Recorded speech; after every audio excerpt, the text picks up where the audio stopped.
And now we're going to be talking about essential business strategies for small and startup affiliates. As the business kind of developed more and more and more, we started to look at the content for this program and decided we should probably talk more about the business side of affiliate, which is something we've always really ignored. But with mergers happening on the affiliate side, with companies becoming bigger and getting to enterprise level, we decided that this was going to be a really important part of the show going forward. So this is really our first concerted effort to really put that into our program as a track, and I hope you guys enjoy it. And I've got a pretty amazing panel with me. To my left, we've got Mr. Ian Sims. He's the director of iGaming Enterprise Limited. We've got Simon Jones, commercial director at Which Bingo, and Adam Wilson, who is the co-founder of Bookie and the recipient of the iGaming Entrepreneur Best Project Award. So a start with a lot of startup experience with his new business. This is a panel. We have two ways for you to ask questions. If you haven't been here before, we're using something new this year called Slido. It's a URL sli.do. When you go there, you could ask a question via your mobile phone by putting in hashtag LAC2017. So hashtag LAC2017 will get the questions brought up onto our board. And you could ask that way, or you could go old school and raise your hand and ask the question. We've had both this morning. I personally don't know why you'd use Slido if you could raise your hand, but maybe you want to. I am of an older generation. So feel free to ask questions anytime throughout the panel. Direct them either at the whole panel or at whomever you may wish to get an answer from. With that, I'm going to ask each member of the panel to talk a little about their experience in starting their own businesses, starting with Ian, who has the problem of being my immediate left, and therefore will probably be the brunt of a lot of my questions. Hi there, I'm Ian Sims. I've been an affiliate for 12 years. Recently sold my network last year, so I've been through the process of building and sales. Prior to that, I'd set up two companies in the real world. One was a web development agency back in 1995, and the other one was a music publishing company. So I've kind of been through the build of three different businesses and the sales of two. And my experiences from that kind of brought me to believe this would be quite a useful panel, particularly from the affiliate industry, which is quite unique in terms of a low barriers to entry model. And over the years, I've seen a lot of affiliates come in to this with very little business experience. And you learn as you go, but there's a lot of things you don't think about, particularly as you're building a business with a view to a sale, or even if you're not thinking of a sale. There's a lot of things looking back that I could have done earlier in that process to make the sale easier and to actually put more value into my business. So that's the reason I'm sitting here, really. Yeah, hi. Simon Jones from Which Bingo. 4 years ago, I had absolutely no experience of affiliate marketing. My background's sports marketing and financial services marketing, which is not much different from gaming marketing. So 4 years ago, somebody rang me up and said, "Do you want to be the commercial director for a bingo company in Leeds?" And I immediately said no. I have no experience in bingo and I have no interest in bingo. And that was 4 years ago, and here I am sat here on a panel talking about how to be a successful affiliate business. So that's me. Ask any questions you like about that and pass on to Adam. I just got married, sorry.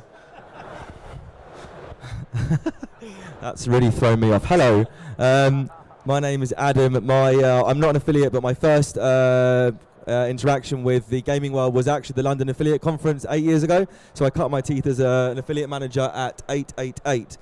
2 years ago, my partner and I, we tried to solve the problem in the industry. We believe that the current offering in the mobile betting space is filled with products that were really designed for desktop that have been squeezed onto mobile, and no one's thinking of a customer-centric mobile-first product. So we founded Bookie. It took us about a year to build the product out. We went live in June of 2016 with a really crappy product that was an MVP that we used to gain user feedback. And in November, we released what we were proud to call Bookie. And as Michael said, in December, we were very proud to win the Entrepreneur of the whatever award. Universe. Whatever, that one. Yeah, the best entrepreneurs ever. I guess I might answer a few questions from the audience too. So I'll tell you a little bit about my background. I got on online gaming in 1997, so this is my 20th year doing it. and I got in as an affiliate, but it wasn't called that back then. We used to just sell CPM traffic, and but the price of that CPM traffic seemed to vary every single month as more people bid up the prices. So in 1997 until around 2000, there really wasn't an affiliate market. We just kind of played it by ear and tried to raise the prices as much as we could until clients stopped paying it. And then that became, I guess, the beginning of the affiliate model, where we actually use technology to determine how much we made or lost for the casinos. But so I've done this for a very long time, and I've bought and sold businesses along the way. So happy to answer any questions as well. I'll start the answers. You've already answered the first question from Slido. I think you might have thought you were on Tinder when you sent that, but either way, it works. Flattering messages are wonderful. But let me ask the first question myself. What do you guys think are the most important aspects of the affiliate business?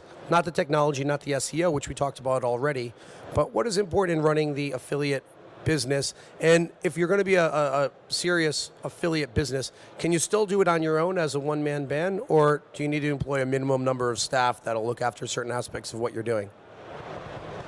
That's quite a big question. I think the two key elements for me in terms of the business side are managing the relationships and managing risk.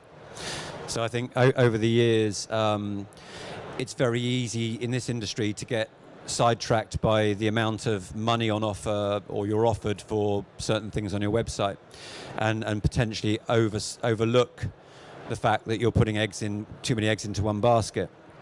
And one of the things that I kind of steadied out over that time was making sure that operators got a fairly equal share of my business, and that made my business a lot more stable. So from month to month, it would only go up maybe a few grand a month, rather than have a huge sort of spike and 1 month you weren't earning much. So the risk element is huge, and I think to manage that you need to build I needed to build good relationships with the programs. So typically coming to a conference like this, I didn't come here thinking I'm going to go and strike deals. I just came here purely thinking I want to meet as many of the affiliate managers and people that run the programs as possible, convince them that I'm worth dealing with and that I've got a good business, and build the relationship. And over the years, the more conferences you go to, the more interaction you have, the more opportunity that brings. So people, seek me out from time to time, well, they did when I was an affiliate, and say, can we get on this? We'll give you that. So I didn't have to ask for things. They started to come to me, and you could evaluate and you could build that into your risk model. So I think those are the two most important things that I gradually learned as the business went on and stabilized the business. Yeah, I think same sort of thing. I mean, it's the whole reason why I come to the affiliate conferences is to show face. It's to be here and meet the affiliate managers. Yeah, there might be a deal in there. There's usually beer. Not too early in the morning, though. So, yeah, it's all about showing face. I mean, yeah, I think you can start an affiliate business as a one-man band, back bedroom, yeah, but you've got to get out there and you've got to see the people to get the deals, yeah? Yeah, and I think meeting affiliate managers is it's key, because if you have a good relationship with your affiliate manager, you could get a lot back. I've asked affiliate managers to look at my site, critique some of the emails I was sending out, and see what works compared to what I'm doing, compared to what they do, because their experience was vast, especially for me that only had a small staff running my affiliate sites. Adam, did you have anything to add to it? Well, we're not an affiliate, so it's a little bit different for us, but it's important for us to come to places like this conference, because it gives us exposure to the affiliate world. We're not quite ready to be taking too much affiliate traffic at the moment, though. If you are an affiliate and you do want to talk, my partner's standing over there with his hand in the air. So we're happy to talk, but I think these places are great to come to in order to gain exposure and start to understand how we can work with affiliates. I think the one-man band thing is quite interesting, because I worked as a one-man band for 12 years, and that was a conscious decision, because I didn't want to employ staff. I'd employed staff in 2 previous businesses, and I like to get my hands dirty. I like to learn, and I hate managing staff and people. That wasn't what I wanted to do. However, from previous businesses, I made a mistake in one business early on of not recognizing my weaknesses. So I tried to sell, which I can't do. I'm not a salesman. I build things, I create things, I can't sell.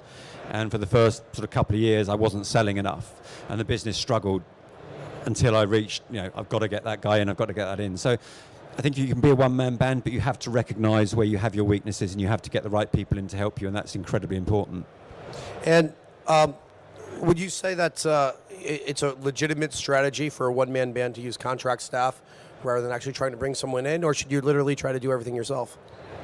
I would definitely use contract staff, but that brings another danger with it, that if you give them too much exposure to what you're doing, they could potentially use those ideas themselves. So I think if you're going to do that, you need to be quite careful in what level of access they have to the ideas you're using. But I would use contract over employee every day of the week. Everyone else concur? How many staff do you guys employ now at Bookie? We've got 3 developers in Israel, and there's 4 of us here. So there's me, my partner. We do all of our acquisition in-house at the moment through social networks, and we have a sportsbook manager. So, and we like interns as well. We like interns as well. Interns are a difficult one. Does anyone, by show of hands in the audience, use interns? A lot of people think that by using interns, you're actually using up a lot of resource by training them, and they're only there for a very, very short time. And that resource that you're using, putting into them, could be used for other parts of the business. So interns are always a controversial kind of a thing, unless you have really rudimentary tasks that they could just jump on and figure out. Yeah, we've used interns in the past, and they're no longer with us. Right. They serve a purpose to interns. They do bring a different dimension. They do sometimes bring more energy into the business that's sometimes needed. But I actually did agree with you there, Ian. But we actually have 11 staff internally. We don't use contract staff at all. Right. If anybody knows Phil, the business owner, you'll know he's actually quite canny with his contracts. So we're all tied in. You're locked down. Do we have some audience questions? It's only a 30-minute session, so if you have them, send them across. I'll continue if we don't. What did I want to ask you about next? Let's talk about what you do once you start to make a bit of money. So you've set up your company. You either have yourself or maybe a couple of staff working with you. Revenue starts to come in as an affiliate. What is where do you reinvest that revenue? How much would you recommend leaving in the business, and what do you take off the table? I think it's important to have a plan, to know what you want to achieve with the business. And obviously most people want to grow a business, but I chose to grow my business slowly by building sites gradually using specific knowledge in a particular niche, and I would take risks with different sites. So I build a site specifically to take a risk with a Google, build, for example, exact match domains, and I build another site specifically to try something with content. So I was happy to build slowly, but I think if you're going to build fast, the revenue you come in, you need to balance it because you've got to look to the future. But typically within business, you need to have at least 6 months floating capital held within the business, in my opinion, particularly if you're employing people. I mean, it's probably even more than that when you're employing. And when we were employing back in the day when I did the web development company, the business grew very quickly because of the clients we took on. And we didn't keep enough money in the business. There was month to month when the directors weren't getting salaries because we hadn't budgeted for that. So it's a very delicate thing. And without a plan, you just don't know. Every business is different. Do you recommend a formal business plan before the start of a business?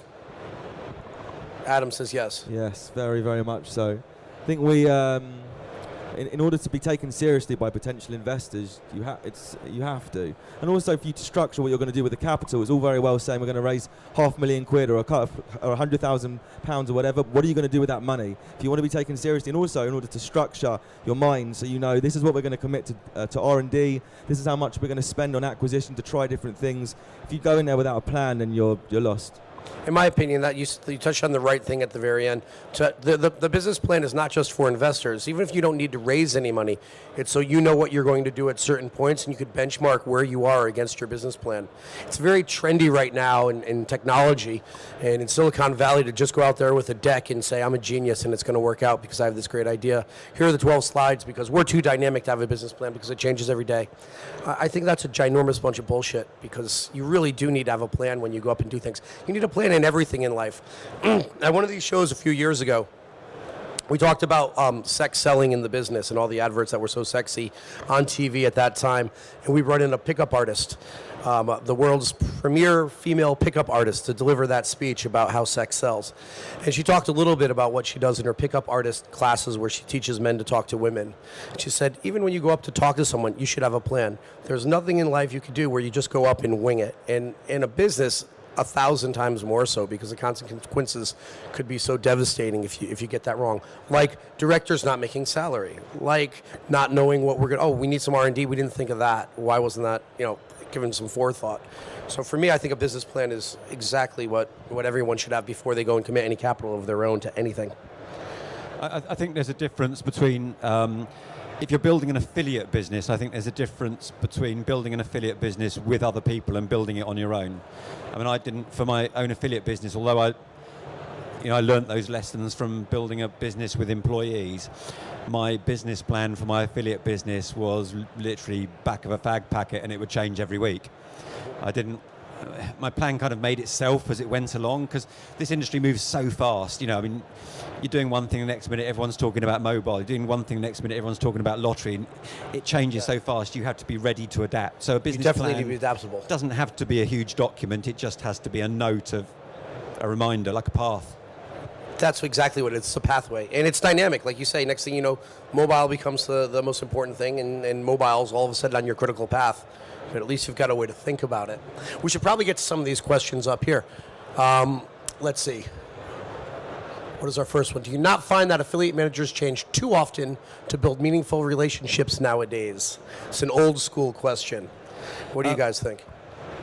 Yes and no. I mean, there is quite a lot of movement within the industry, but most affiliate managers seem to stay within the industry and end up somewhere else. It's not that common for people to leave this industry for reasons we all know, but if you've got that relationship in place, the number of times when I've had an affiliate manager I've got a really good relationship with has turned up at another program that I haven't worked with or haven't done well with, and suddenly there's an opportunity. I've never gone and asked for an offer. I've always taken the offer that's been given, and yet when I sold my business and had to write down for the company that bought it all the percentages I was on and went through them all, almost every single one was up higher than what I'd signed up at because of those relationships over the years. I'm unusual in that I don't necessarily follow that particular. I follow that, but that's what had happened. And a lot of that was down to affiliate managers moving jobs to different places and saying, we had a great relationship there. Let's build it here. I'll give you a 35%, and off we go. So you'd say it's an opportunity more than anything else? Exactly right. Yeah. I could see that. Yeah, go ahead. Yeah, exactly the same. Yeah, there's a great question on there, which a lot of people in the audience are looking at me thinking I should answer that question. And it is actually about relationships with managers and about trust as well. This whole industry is built on trust. And I'm pointing at the question on there. You probably read it out in a minute. It's not great, Let's not break these relationships. So that is probably a good segue into the Cashcade Foxy Bingo situation.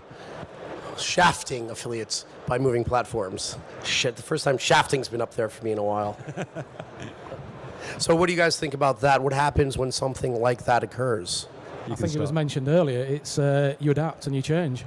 You what? You adapt and you change. You work with the brands and the affiliate managers that want to work with you. There isn't just one bingo website out there. There is more than just Foxy Bingo. So we move on. I don't agree with what they've done. I think it's shameful. I think it's bordering on daylight robbery. And I'm not going to say any more. I'll add something to that. And sorry about this, but the writing was on the wall. I think BWin over the years have always had and I'm sorry if there's anyone from BWin in here, but the company as a whole has always given the impression that they just use affiliates as a means to an end. The whole way they structure their lifetime revenue deals, the way they treated affiliates in the past, there was a warning from day one, and I refused to work with them because of that. In fact, I sat down with them once to negotiate a specific contract that guaranteed or defined the lifetime values, and that just went to their lawyers and just got lost in a pit. So I wasn't surprised when I heard about it, and I think that's part of the affiliate's job, is to research who you're working with. Don't just, they're nice or someone does well with them. You've got to research. You've got to. But I mean, at the same time, you mentioned that you try to redefine their terms and conditions. Now, that's something that's often stated in these conferences, that when I'm hosting it, that is something that you should do. You should certainly look through your affiliate terms and conditions, which I know a lot of us are guilty of not doing. I've signed up and not looked through the terms and conditions. But can you practically redefine the terms and conditions? Or like you say, does it just go to lawyers and nothing ever happens? Have you ever negotiated I'm probably not anything the best. more than the percentages? No, I mean, I'm not the best person to talk to here. That's the only time I've ever tried to do it. So, Yeah, we've tried and failed, and it's not going to happen. It's their terms and conditions. Adhere to them or don't. Simple as that. So I guess another question then is, where does the balance of power lie? There are certainly a lot of affiliates, but there are a lot of affiliate programs. And since there are a lot of affiliate programs, every affiliate's welcome to take their business elsewhere. So, I mean, it seems like there's quite a lot of power in being able to move the traffic because the traffic's the source of all revenue. there was an instance in the poker industry a few years ago which kind of spelled a bit of the death knell of the poker industry, where there's a lesson to be learned, and that was with Poker Stars. And they went out and they courted affiliates and they gave them fantastic commissions, and they basically, all the affiliates sending them the traffic, and they built and they built and they built based on the back of affiliates. And then they turned around, changed the conditions, made them worse, made them worse, made them worse, and eventually we all know what happened. And I think, although the casino industry is slightly different because there's obviously a lot more brands out there, there are brands that can get to that position and are in that position to a certain degree and don't need affiliates necessarily, but need to be seen within that space. And I think, whether we like it or not, there's a lot of brands that look at affiliates as a means to an end, and we are good when we provide value. If we go over that and we start asking 40, 50%, they're going to question, are you value? And that's when you start to get into difficult situations. Do you think it depends on the niche? I mean, if I'm someone who's in Outer Mongolia and I have Outer Mongolian clients, clearly I'm going to be paid more because I'm the only affiliate out there with access to that traffic. And when you started in the game, that's what it was all about. You were able to get access to people that your programs couldn't get access to themselves for various reasons. TV advertising wasn't as prolific. The legal status in certain countries was more questionable. But so, I mean, there clearly must be a point where your value is in excess of that 33%. Yeah, absolutely. I mean, that's something an affiliate needs to do. They need to identify a niche where they can provide that value. It's very important, and it's hard to do, but if you're lucky enough to live in Outer Mongolia and have access to the Outer Mongolian traffic, you're in a great position. Is anyone here lucky enough to live in Outer Mongolia? I will give you 3 camels for a player. Let's say you're a sports betting startup in the UK, and the question is, what's more important, content SEO or social media, if you have to choose one, or is it just impossible to choose one? Content's key for us. So the way Bookie works is obviously one bet served to a customer at a time. So we want to show a user content that's relevant to the bet that we're showing them. So the whole point is that when you're served the ad, you go into the app and the first thing you see is related to that ad. Otherwise, it's almost like false advertising. So we're doing a lot of campaigns at the moment through social influencers who are using the application and the UI to display the bets. And it's important that when they go through to the application, the first thing they see is the bet that was served to them in the ad itself. That's actually key for all affiliates. You want to make sure that whatever you're advertising obviously gets reflected back on the offer on the page. And I don't know about you guys, but I find that one of the hardest things to convince any of my programs to do. It never seems to come off exactly right. Do you guys have a big problem with that as well, or maybe you guys are just more influential as affiliates? Sorry. I have a real problem advertising something and then not having that reflected on the offer when someone lands on the page from my site. Oh, okay, right, okay, yeah. Well, that's kind of where I've gone now since I sold my business in terms of looking at that whole concept so that affiliates can be aware of. It happens a lot. Basically, I found when I was running my business, I set up landing pages or direct traffic to certain places on operator websites, and I'd forget about it. I didn't monitor them, and you'd check 6 months later to a broken, and the offers had changed. So a casino offer I was sending someone to suddenly was a sportsbook offer. The relevance had gone, and I built myself a little application that did screenshots of all that, and that's my next business actually. So it is a big part of it, and I think a lot of affiliates tend to think, oh, we've got that page set up. They don't think about it after that. It tends to. Yeah, Simon? It works into the whole sort of user experience of that offer as well. If you're advertising a 10 deposit 10 get 50, and the landing page says something completely different, or it goes to just to a reg page. We've had them go to contact pages before now. So yeah, you got to check your landing pages, check the offers, and check that they work as well. And after the landing page, of course, you've got the problem of maybe the next page where at reg doesn't reflect it, or you can't find the spot where you need to put in whatever type of code you might need to go forward, or perhaps the code should be pre-filled in so the person gets exactly what they clicked on. And those are always going to be the problems you're going to run into as an affiliate. And as a small startup affiliate, even more so, because your phone call to go and change a whole bunch of things are not going to get the fires necessarily lit at any of the larger gaming companies where they're going to need to do that. You kind of need some skill to cause that influence. Moving on, I'm worried that advertisers will change their pictures and ruin the style of my website. I run a lap dancing site, but don't want it looking seedy or exploitative. I don't think you have a choice if you're on a lap dancing site. But that's fantastic. It's your lap dancing site. Oh wait, I'll bring you the microphone. This is interesting. You're our first lap dancing site affiliate ever, as far as I know. Hello. Hello. I'm a striptease blogger. I've been an affiliate. I've been part of the industry worldwide for about 10 years. I run a review site of the clubs in London, and I campaign for better employment rights for dancers. Okay. I'm interested in monetizing my site, but because I have a strong political edge, as well as an informative edge, I don't want seedy-looking pictures of, kind of blown up women or so on, or big massive banners or something. I want it to look. And you're worried that the sites are going to serve you adverts that are not going to be. I'm worried about the pictures, and I'm also worried about the balance between me putting up adverts and my hard-won traffic, and more important than my traffic, my street credibility. Will get ruined by having banners on the sites. I just wanted to know what kind of measures there were in place to make sure that my credibility as a person that runs a website and an activist and a blogger and everything doesn't get ruined. I know, for example, if you run a fashion website, right, you get really pretty pictures and nobody ever makes you look seedy. You know what I mean? So how do you filter what adverts you want to show on the site? And maybe it might be a good time to talk about text links versus the adverts anyway. I think the way to look at this is not to think pictures, but is to think content. If you're well known within the industry and you've got an audience already coming in, then you're already building an authority. And building an authority is going to get you natural organic listings. It's going to get people linking into you, and people are going to read your content. And a lot of affiliates in the gambling space, people don't read the content. They're in it for a reason, so it's quite harder. But where you are is slightly different. So I wouldn't think pictures. I'd think about providing content that someone wants to read and link within it, which is a much better conversion tool than a picture in the first place. Yeah, absolutely. Keep it relevant, You don't have to take the creative from the brands. You can create your own content. Yeah, I think that's the answer. I don't think you have that. You don't have as much to worry about as you might think as well.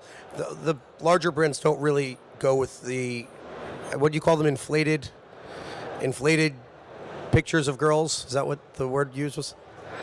Nothing dodgy. Yeah, they're not really as graphic as they used to be when I started many years ago. The affiliate industry is moving more and more towards authority.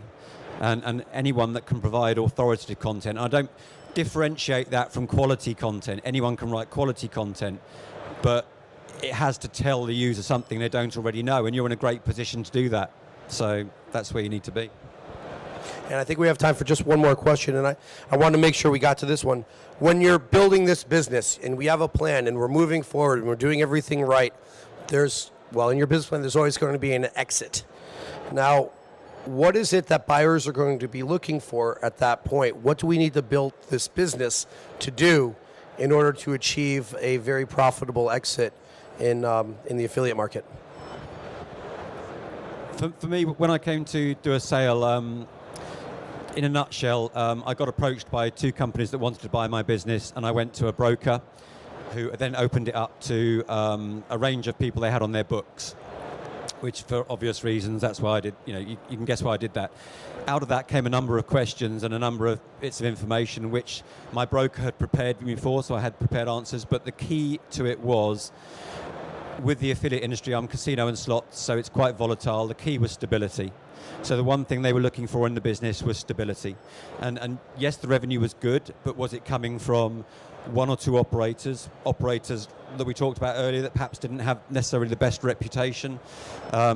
Where was the traffic coming from? Was it coming from a range of countries? Was it coming into different sites? And that was the key to selling that. That was the single most important key to selling the business, was the stability, because the risk in our industry is obviously quite high. There's a lot of black hat, link building, and they're all building sites on a house of cards. If you've built a site based on links, it'll work. Don't get me wrong, it'll work, you can do it, but it's a house of cards. One algorithm change. And are they looking for, were you selling on stability of the revenue stream, the traffic that was brought to your site, the conversion? What stability were you selling on? I didn't develop at all. I nicked from someone else a thing called an 80-20 rule. So I tried to make sure that no more than 20% of my traffic came from one country, no more than 20% of my traffic came from one source, no more than 20% of my traffic came to one site. You get the picture. It's impossible to do, don't get me wrong, you'll never achieve that. But if you've always got your focus on that, it means that if you see too much traffic coming from one operator, you move them down a little bit. You don't think, oh, they're a great converter, I'll send them more. You think, I'll make another one a great converter, and you move them up. And you just, if that's at the back of your mind all the time, it puts the focus on minimizing your risk, basically. So play it safe. I think scalability's got to be in there as well, hasn't it? You know, you've got stability, scalability in there. Get all the tick boxes in there. Make sure you're compliant as far as you can do. I mean, obviously the affiliate marketing industry isn't regulated as yet. It probably will be at some point. So get all the tick boxes in there. Get your data protection stuff in there. Just get everything in order. You know, you probably witnessed that. We're going to be talking about data protection in just a minute. Actually, that's our next topic. And Adam, anything to add? It's a bit early for a talk of an exit with us. Okay, fair enough. But I'll just say that if you are a startup in this space, I think there's been quite a lot of talk recently about lack of innovation and why gambling startups fail. And we're by a long way from the success, but you can definitely do it. And I think it's particularly hard in this industry. It's quite risk averse. But if anyone wants to talk about any of the things we've done in more detail, I'd be more than happy to have a chat with you. Ladies and gentlemen, a round of applause for Ian, Simon, and Adam, please.